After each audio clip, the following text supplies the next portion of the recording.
Hojjettoota fi dhaggeeffattoota keenya amma qaanqiyya Jamsii Harargeetiin amma oduu waa'ee Shumootii fi Shuroo jidduutti waldhabiinsa gaggeeffame amma isinitti magaalaa Lukkuuta jedhamtu keessatti Shuroo Barbareetii fi Shumoon Ashangoree Gurraattii wal loluudhaan Shuroon Barbaree injifatteeti jirti.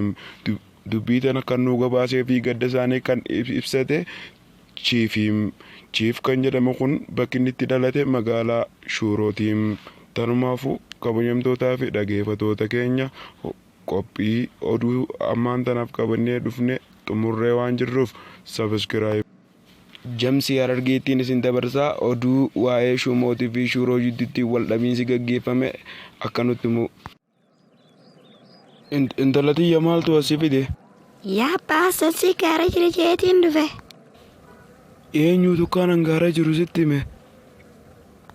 Mucaa kee xiqqaa boodaatiitu abbaan kiyya jireenyitti qaalee gaaratti fannisuu kuteeti dafii dhaqqa bijeen erge.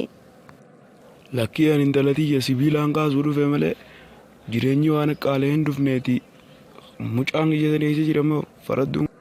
Abbaa sanaanis gitaaraan taphachuu dhufe. Sirbanii fi sin jaaladhaa ati eessa jirta? Ansi barbaadeen dhabee kunoo gaara keessa ja'uun baasuu dhufe. Salma kiyya maal godhu jirta? Ayi ni dhufteessa siihuu nagarree barra. Ayi baga nagayaan dhufte welqam. Fincaan firaa goggoositee dura biiroo tana seenuun dura.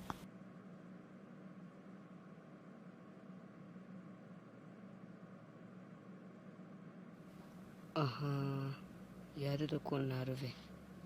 Jaalma kiyyaanis waan biraati waan dhufne. Liquma namaa san birraa kabali jechuuf hin dhufe.